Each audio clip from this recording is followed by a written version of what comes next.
ছাত্রদের উপর দমন-পীড়ন চলছে। মোদী সরকারকে নিশানা রাহুল গান্ধীর। রাহুল গান্ধীকে ঘিরে ফের তীব্র রাজনৈতিক চাপানুতোর। দেশ জুড়ে ছাত্র আন্দোলনের আবহে এবার সরাসরি মোদী সরকারের বিরুদ্ধে তোপ দাগলেন লোকসভার বিরোধী দলনেতা রাহুল গান্ধী।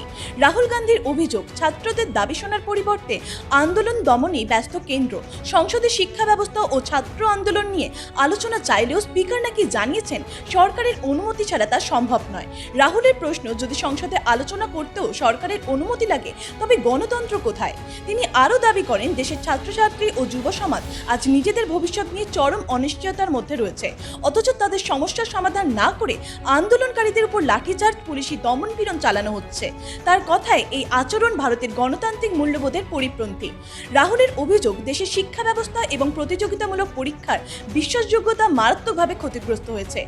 পরীক্ষা ব্যবস্থায় সংকট তৈরি হলেও প্রধানমন্ত্রী নরেন্দ্র মোদী এ বিষয়ে নীরব রয়েছেন বলেও দাবি করেন তিনি।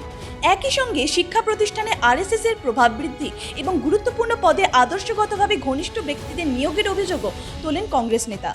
বক্তব্যের শেষে রাহুল গান্ধী কেন্দ্রীয় শিক্ষামন্ত্রী ধর্মেন্দ্র প্রধানের অবিলম্বে পদত্যাগ, স্বরাষ্ট্রমন্ত্রীর পদত্যাগ এবং প্রধানমন্ত্রী নরেন্দ্র মোদীর কাছে ছাত্রদের উদ্দেশ্যে ক্ষমা চাওয়ার দাবি জানান।